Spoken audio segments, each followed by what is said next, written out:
감사합니다. 며칠 전 텔레비전 뉴스에서 어떤 엄마가 자기의 5살 난 아들을 입을 청테이프로 막고 손을 묶고 화장실 욕조에 넣어서 익사시킨 사건이 있었습니다. 그 이유는 자기 남편과 아내가 서로 사이가 나쁜데 이 아이가 아빠만 좋아하니까 그래서 화가 나서 죽였다, 그런 이야기입니다. 그 뉴스를 듣자마자 많은 사람들이 큰 충격을 받았습니다. 5살 난 아이 같으면 한창 예쁠 텐데 아이를 유치원에서 질질 끌고 나가서 그 아이를 자기 집 욕조에서 익사를 시켰다고 하는 것입니다. 어찌 이럴 수 있을까라고 하는 충격을 받았습니다. 심리학자들은 말하기를 오늘 우리 사회를 분노 조절 장애가 있는 사회다라고 말을 합니다. 분노 조절 장애라고 하는 말이 무슨 말이냐면 아무리 지성과 교양과 믿음이 있더라도 분노를 조절하지 못할 때 그런 사회를 두고 분노 조절 장애가 있는 사회라고 말하는 것입니다. 자동차를 운전하다가 자동차가 앞에 조금 막았다고 고속도로에서 차를 세우고 도끼를 들고 남의 백미러를 때렸습니다. 그러는 중에 뒤에서 오는 차가 들이받아서 사고가 나는 그런 시대가 오늘 이 사회라고 말할 수 있는 것입니다. 근데 문제는 이렇게 분노가 통제되지 않는 것은 예수를 안 믿는 사람이나 예수를 믿는 사람이나 별반 차이가 없다는데 심각한 문제성이 있는 것입니다. 오늘 우리가 읽은 본문의 말씀은 예수님께서 제자들과 함께 공생의 거의 마지막 부분에서 예루살렘으로 가실 때 있었던 일을 다루고 있습니다. 그 당시 예수님은 제자들과 함께 갈릴리에서 사역을 하시다가 이제 마지막 죽기 위해서 예루살렘으로 가시는데 그때 사마리아 땅을 거쳐 가셨다고 하는 것입니다. 그 당시 유대인들은 사마리아 땅은 별로 좋게 생각하지 않았습니다. 왜냐하면 그 사마리아 땅은 옛날 북왕국 이스라엘의 땅이었고 아수르가 침공해 들어온 이후로는 그 아수르 사람들과 사마리아 사람들이 혼혈이 됐기 때문에 순수한 이스라엘의 혈통을 잃어버렸다고 생각을 해서 그들을 배척한 것입니다. 뿐만 아니라 신앙적으로는 유대인들에게는 예루살렘 성전이 있었는데 사마리아 사람들은 그리심산에 자기의 성소를 만들어 놓고 그들은 자기 나름대로의 신앙 전통을 유지했다고 하는 것입니다. 그래서 두 지방은 뿌리는 같은 히브리 족속이지만 실상은 서로 각기 다른 적을 지고 살고 적대시하는 그런 관계였다고 하는 것입니다. 많은 유대인들은 갈릴리 지역에서 일을 보다가 예루살렘이나 유다 지방으로 내려갈 때 바로 내려가면 사마리아 땅 밟고 가면 되는데 그게 싫어서 요단강을 건너서 베레아 지방으로 갔다가 내려가서 다시 요단강을 건넜다는 것입니다. 그런데 어찌된 일인지 예수님은 그 당시에 갈릴리 사역을 하신 후에 사마리아 땅을 거쳐서 예루살렘을 향해 가신 겁니다. 그런데 여러분 생각해 볼 때 갈릴리에서 사역하시다가 예수님이 사마리아 땅을 가셨을 때 그 소문이 사방에 났기 때문에 사람들이 몰려와서 예수님 말씀을 들었을 것입니다.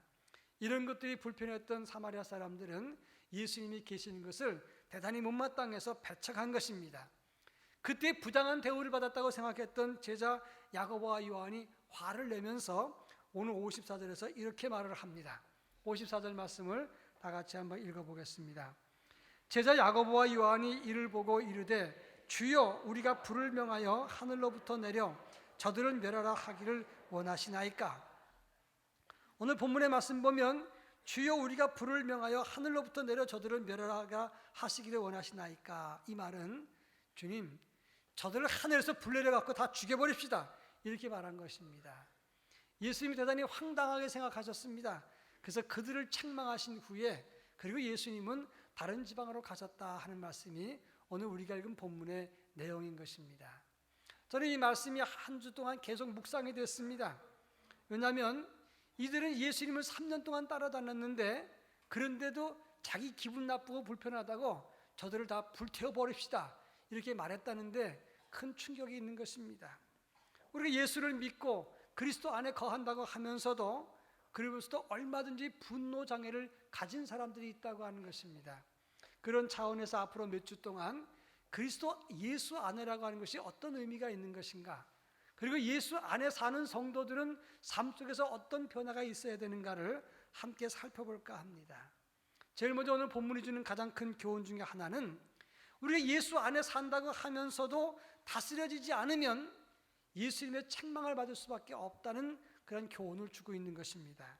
오늘 51절에 보면 지금 때가 어느 때입니까? 예수께서 승천하실 기약이 차감해 예루살렘을 향해 올라가기로 굳게 결심했다, 이렇게 말하고 있습니다. 예수님이 승천하실 때가 차감해라는 말은 예수님의 공생의 가장 말기라는 뜻을 말하는 것입니다.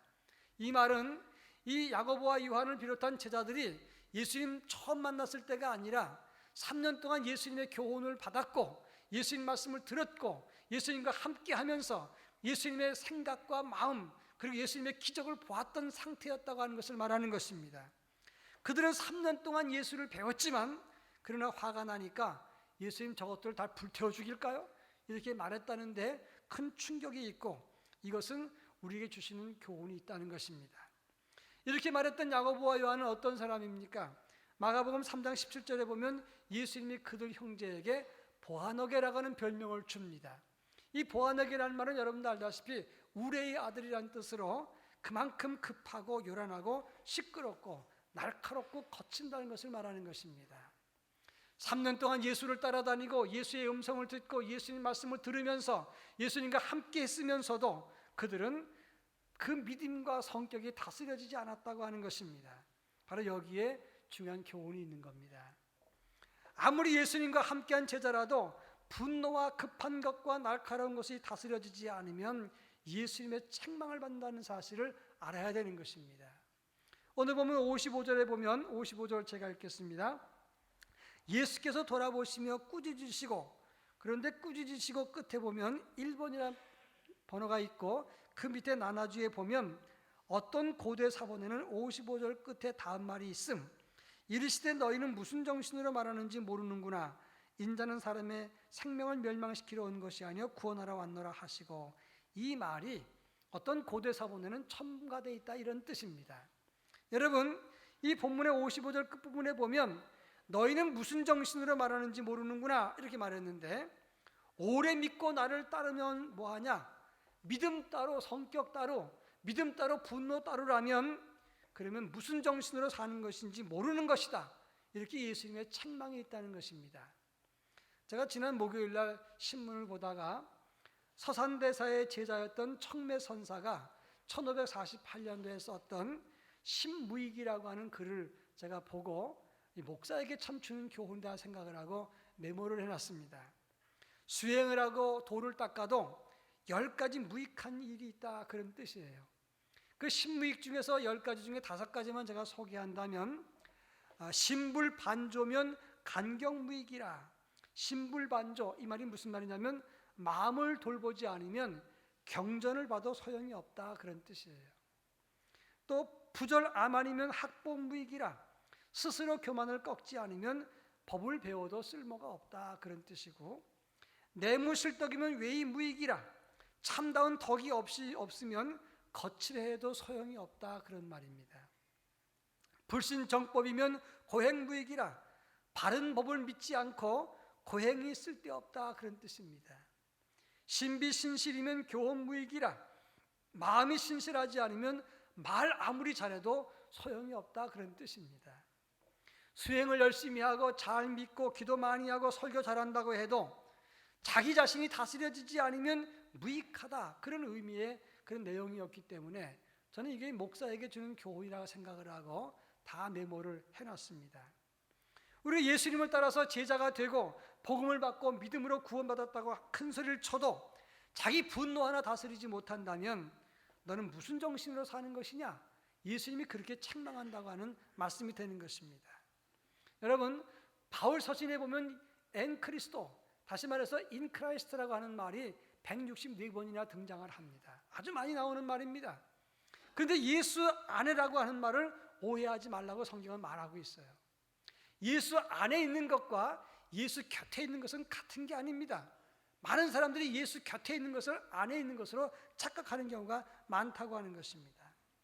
일반적으로 변화, 그러면 우리가 과학에서 배울 때 2가지 변화가 있습니다. 물리적인 변화가 있고 화학적인 변화가 있는데, 물리적인 변화는 두 물질이 서로 섞였을 때 모양은 변하지만 성질과 특성은 그대로 있는 겁니다. 예를 들어서 설탕과 물이 만나면 설탕물이 됩니다. 바뀌었어요. 그렇지만 물 따로 설탕은 그대로 있는 것입니다.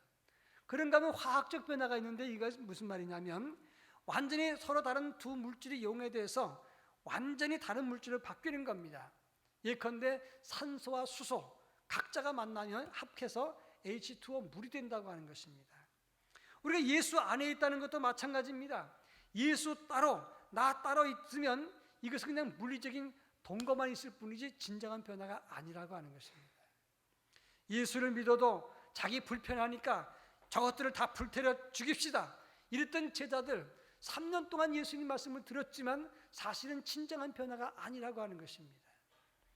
며칠 전 뉴스에 보니까 대도 조세영이 붙잡혔다. 77세입니다. 77세 우리나라 나이 같으면 78세나 9세가 되는데 전과 11범이에요. 이분이 만기 출소된 지 5개월 만에 훔친 귀금속 취득을 하고 판매했다가 다시 구속됐는데 그때 유통된 돈이 7억 6천만 원 상당의 물품을 유통시키려고 하다가 잡혔다는 것입니다. 이분이 과거에 대도라는 이름을 가졌던 것은 고위층과 부잣집만 털어가지고 가난한 사람도 나눠주고 그랬기 때문에 이 사람을 대도라고 했던 것입니다. 근데 그분이 감옥에 들어가서 예수를 만나고 난 다음에 그 다음에 간증을 했어요. 예수 안에서 변화됐다고. 그런데 그분이 2000년도와 2005년도에 절도하다가 감옥에 갔습니다. 2번 갔죠. 그 다음에 지난 2013년도에는 선교 활동을 위해서 사무실 낼 돈을 마련하기 위해서 빈집을 털다가 감옥에 갔습니다. 그러다가 이번에 다시 또 예수 믿는 사람이라고 하면서 만기 출소한 지 5개월 만에 또 감옥에 가게 됐어요. 여러분, 저는 그 뉴스를 보면서 그분이 예수를 믿는 사람일까 아닐까 생각을 해봤어요. 누가 감히 예수 믿지 않는 사람이라 말할 수 있겠습니까? 하나님과 그분만 알 거 아니겠어요? 그러나 예수 믿는 사람인데 왜 이런 현상이 반복될까? 그 이유는 믿음과 악한 성품이 따로따로 놀기 때문에 그래서 이런 성격이 생길 수밖에 없는 것입니다. 최근에 가만히 보면 목사나 신학생들도 오늘 보아너게처럼 예수를 따른다고 하면서 믿음과 삶이 따로따로 분노가 따로따로 악한 성품이 따로따로 노는 경우가 얼마나 많습니까? 그것 때문에 우리 교회가 힘들고 많은 사람들이 고통을 당하는 경우가 있다고 하는 것입니다. 예수 믿고 신학을 하고 사역자가 되면 뭐합니까? 야고보와 요한처럼 변화되지 못하면 자기 성격과 분노를 조절하지 못하면 예수님의 책망을 받을 수밖에 없다는 것을 알아야 되는 것입니다. 근데 중요한 것은 문제는 목사와 그리고 신학생에게만 있는 것이 아니라 그 이야기가 우리 각자의 이야기라고 하는데 중요한 포인트가 있는 것입니다. 오늘날 우리 한국 기독교가 생명력을 상실한 이유 중에 하나는 내가 예수 안에 있다고 하면서 진정한 변화는 없고 물리적인 융합만 있기 때문에 그래서 진정한 생명력을 상실하지 않았냐 그런 얘기입니다. 예수 믿는 것은 믿는 것이고 자기 성질 급하고 분노한 것은 분노고 그것이 따로따로 있다면 이것은 진정한 의미에서 예수 안에 있는 것인가 한번 질문해 볼 필요가 있는 것입니다. 그런가 하면 오늘 본문의 이 야고보와 요한은 예수님을 만난 3년 동안 진정한 변화가 없었습니다. 그리고 난 다음에 예수님 십자가 죽으실 때도 그들은 몰랐어요. 그리고 예수님이 부활한 다음에도 큰 변화가 없었습니다마는 그들이 어떻게 되었는가? 성령 체험하고 in Christ, 예수 안에서 진정한 변화가 있었을 때 그들의 삶은 정말 기적적으로 바뀌었다고 하는 것입니다. 제일 먼저 야고보는 사도행전 12장 1절로 3절에 보면 그때 헤롯 왕이 손을 들어 교회 중에서 몇 사람을 해하려 하여 요한의 형제 야고보를 칼로 죽이니 유대인들이 이를 기뻐했다라고 성경은 말씀하고 있습니다. 성경을 읽어보면 예수님 제자 중에서 성경에 나오는 글대로 보면 예수 제자 중에서 죽음을 다룬 사람은 두 사람입니다. 첫째는 첫 번째 순교자였던 야고보고 마지막은 누구냐? 가룟 유다가 자살해 죽었다라는 사건이 나옵니다. 나머지는 죽음에 대한 기록이 없어요. 중요한 것은 야고보는 첫 번째 순교자가 됐다는 것입니다. 그런데 헤롯 왕이 왜 야고보를 죽였을까 하는 질문입니다. 여기서 말하는 헤롯은 예수님을 죽이려고 했던 마태복음 2장에 나오는 대헤롯의 손자 헤롯 아그리빠를 말하는 것입니다. 그런데 야고보가 왜 죽었느냐? 12제자전이라고 하는 책에 보면 야고보가 예수님의 부활을 체험하고 성령 안에서 그가 예수 안에서 변화가 됩니다. 그리고 난 다음에는 은혜 받고 땅 끝까지 내가 가서 증인이 되리라. 그 당시 땅 끝이었던 서바나까지 갑니다. 스페인까지 가서 교회와 복음을 증거하게 되는데, 그때 그곳에서 유대인들의 노예를 만나고 유대인들 거류민을 만나고 그들을 위로합니다. 예루살렘과 유다에서 독립을 운동을 하다가 붙잡혀서 그쪽에 보내진 사람들, 귀양간 사람들입니다. 헤롯이 속여서 팔려간 유대인들이 많이 있었습니다. 그때 그들을 위로하고 그들에게 예수를 전하고 교회를 설립하고, 그리고 예루살렘에 돌아오는데 야고보가 돌아왔다는 소식을 헤롯이 듣고는 자기의 악행이 드러날까 봐 유대인 노예를 선동했다, 로마 황제를 배반했다, 그런 죄를 뒤집어 씌워서 처형했다고 하는 것입니다. 야고보는 자기 성격에 불편하면 저들을 죽여버립시다 그랬던 사람이 다른 사람을 살리고 위로하다가 첫 번째 순교자가 됐는데, 전설에 의하면 그 야고보를 거짓 고소하고 체포케 한 사람이 있는데, 그 사람에게도 야고보가 선행을 베풀고 사랑을 베푸니까 이 사람이 감동돼서 회개하고 세례를 받고 함께 순교했다는 기록이 있습니다. 여러분, 자기 불편하다고 불러 죽여버립시다 했던 그가 사람을 살리기 위해서 위로하고 살리는 사람으로 변화됐다는 것입니다. 그런가 하면 요한은 어떻게 됐습니까? 사도행전 8장 25절에 보면 요한이 사마리아 여러 마을을 다니면서 복음을 전파했다는 기록이 나옵니다. 자기 불편하니까 저들을 불러 죽입시다 했던 요한, 그 요한도 자기가 책망을 들었던 그 사마리아 지역을 순회하면서 하늘의 불 대신에 성령의 불을 저들에게 전해서 그리고 많은 사람들이 은혜를 받게 하고, 그 마지막 그는 에베소에서 목회하면서 하나님은 사랑이시다 평생 설교하다가 산 순교자가 되는 것입니다. 그러니까 얼마 전까지는 불편하다고 불 내려서 죽입시다 했던 그들이 예수 안에서 완전히 새 사람이 되고 나니까 첫 번째 순교자와 제자 중에서 마지막 순교자가 되는 그런 역사가 나타났다고 말씀하고 있는 것입니다. 이것은 무슨 말입니까? 예수 안에 산다는 것이 무엇인지를 보여준 것입니다. 그들은 과거에 옹졸하고 편협하고 급했습니다. 자기밖에 모르는 과격한 그냥 독소가 가득한 사람이었지만, 그들이 예수의 십자가 안에서 예수의 피와 만난 다음에 그 독소가 정화되고 예수를 위한 삶, 나를 죽이는 삶을 살았다, 그런 말입니다. 바로 이것이 예수 안에 있는 것이에요. 오늘날 한국교회의 큰 문제점이 무엇입니까? 예수 믿고 복받았다, 예수 믿고 변했다라고 말을 하는데 다른 사람이 볼 때는 변한 게 없기 때문에 문제가 되는 것입니다. 까마귀 한 마리가 자기가 살던 마을에서 떠났습니다. 제비가 있다가 너 어디 가니? 이 마을 사람들은 수준이 떨어져. 내 울음소리를 들으면 듣기 싫다고 돌을 던지고 욕을 하고 나를 미워해. 그래서 내 이 수준 떨어진 마을에서 떠나서 다른 마을 가서 살 거야. 딴 데 가면 괜찮을 거야 그랬습니다. 그때 제비가 뭐라고 말했냐면, 네 울음소리를 바꾸지 않는 한 똑같을 거야 라고 말을 합니다. 울음소리 바뀌기 전에는 어디 가든 똑같은 것입니다. 문제의 시작은 남에게 있는 것이 아니라 나부터 있는 것임을 우리가 알아야 된다는 것입니다. 내가 진정 예수 안에 거하는가, 이런 질문이 우리에게 있어야 되는 것입니다. 박목월 시인이 중년의 때에 여대생과 사랑에 빠졌다고 합니다. 그래서 자신의 명예와 지위, 가족들 다 버리고 도망을 갔어요. 제주도에서 살림을 차렸는데 추운 겨울날 부인이 찾아왔대요. 두 사람이 함께 있는데 너무 초라합니다. 그러니까 이 부인이 춥지 않냐, 추운데 고생 힘들지 않냐 물어보면서 돈 봉투를 하나 주고 갔어요. 그리고 난 다음에 두 사람이 입을 겨울옷을 놓고 돌아갔습니다. 박목월 시인과 여대생이 정말 둘이서 서로 사랑한다고 하다가 그 모습을 보고는 두 사람의 마음이 견딜 수가 없어서 우리가 돌아가야 되는 게 맞는 것 같다. 그래서 삶을 청산하고 각각 집으로 돌아갔다는 일화가 있습니다. 변화라고 하는 것은 겉모습만 슬쩍 변하는 게 아닙니다. 예수의 사랑과 희생을 만난 다음에 완전히 돌아서는 것, 이것이 in Christ, 예수 안에 사는 삶이라고 말할 수 있는 겁니다. 예수는 예수고 나는 나고, 그것은 진정한 변화가 아니라고 성경은 말하고 있어요. 이 문제에 대해서는 앞으로 우리 생활 속에서 어떻게 예수 안에 사는 삶인가를 앞으로 다룰 것입니다. 유기성 목사님의 책에 보면 그런 말이 있습니다. 성도들이 천국 가서 예수를 만났을 때 무슨 인사를 할까? 여러분, 천국 가면 무슨 인사 예수님 만나서 하겠습니까? 이런 말이 제일 많대요. 말씀은 많이 들었습니다. 이렇게 인사한다는 겁니다.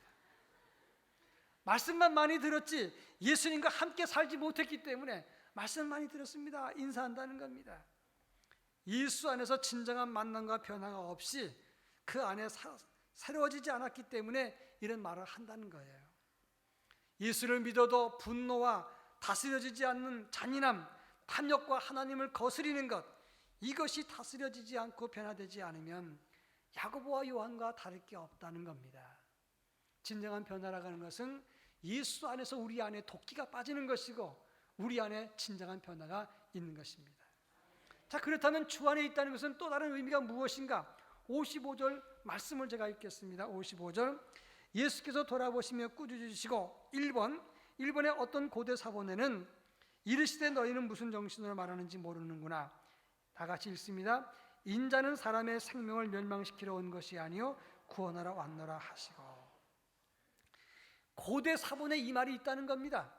인자는 사람의 멸망시키려고 하는 것이 아니라 구원하기 위해서 오셨다라고 성경은 말하고 있습니다.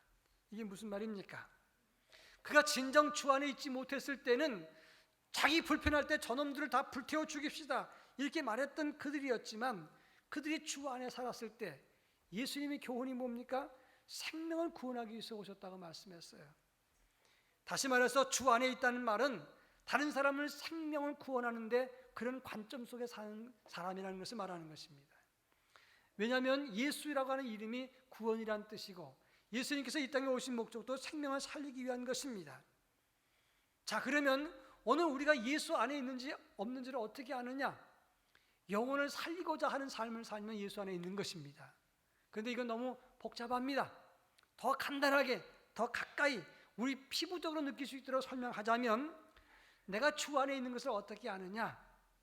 내 눈에 불쌍한 영혼이 보이면 주 안에 있는 거예요. 남이 보이면 예수 안에 있는 것입니다. 그런데 남이 보이지 않고 나만 생각하고 내 슬픔만 생각하고 나 아픈 것만 생각하고 아픈 영혼이 보이지 않으면 예수 안에 있는 것이라고 말하기가 어려운 거예요. 설명해 보겠습니다. 사무엘상 30장에 보면 다윗이 시글락 땅에 있다가 베색의 전쟁이 났을 때 갔다가 돌아오니까 여러분 지난번 설교 들었듯이 아말렉 사람들이 들어와서 다 불태워버렸어요. 시글락 땅은 불타고 가족들 그리고 다윗의 부인도 다 끌려가 버렸습니다. 사람들은 자기 자녀들 때문에 다윗을 돌로 치려고 합니다. 다윗이 다급했습니다. 그럴 때 600명을 데리고 추격합니다. 그런데 그 추격 어디로 가야 될지 모르는데 가는 도중에 누굴 만났습니까? 아랍 사람, 다시 말해서 애굽의 사람인데 아말렉의 군인이 병들어서 버려진 사람을 만난 겁니다. 여러분 같으면 어떻게 하겠어요? 저거 죽이고 가라, 원수다, 그랬을 수 있잖아요. 그리고 병들어서 아말렉 사람이 버린 사람입니다. 아무짝에 쓸모없는 사람입니다. 그런데 다윗은 그를 데려다가 물과 떡을 줍니다. 건포도와 그리고 그에게 무화과 송이를 주었습니다. 먹고 정신이 나니까 그 아말렉 군사가 우리 군사가 어디쯤 있을 거라고 설명해 주어서 기습 공격을 해서 성공을 합니다. 여러분, 다윗의 입장을 한번 생각해 보십시오. 다윗이 의도적으로 그를 살려서 그 다음에 정보를 캐려고 살린 것입니까? 아니면 불쌍하니까 살린 것입니까? 불쌍하니까 살렸다가 하나님의 은혜를 입은 것입니다. 내가 지금 죽을 판인데 우리 가족이 죽을지도 모르는데 복수의 눈이 먼 상태인데 남이 보입니까? 근데 다윗은 봤어요. 그래서 다윗이 하나님의 은혜를 입은 사람이라 그런 뜻이에요. 만약에 그런 눈이 열린다면 예수의 마음을 품은 사람이 되는 것입니다. 로마서 9장 3절에 보면 바울이 말합니다. 나의 형제 곧 고륙의 친척을 위해서 내 자신이 저주를 받아 그리스도에게서 끊어질지라도 원하는 바노라 말씀했어요. 바울은 유대인들 때문에 정말 고생이 많았습니다. 끊임없이 괴롭혔던 끈질긴 악연이었습니다. 지긋지긋한 그런 유대인이었습니다. 그런데 그들이 구원을 받는다면 내가 주님 앞에 저주를 받아서 그리스도에게 끊어질지라도 원하는 바입니다. 그들을 위해서 자기의 이름을 포기합니다. 이것이 예수 안에 있는 사람의 마음인 겁니다.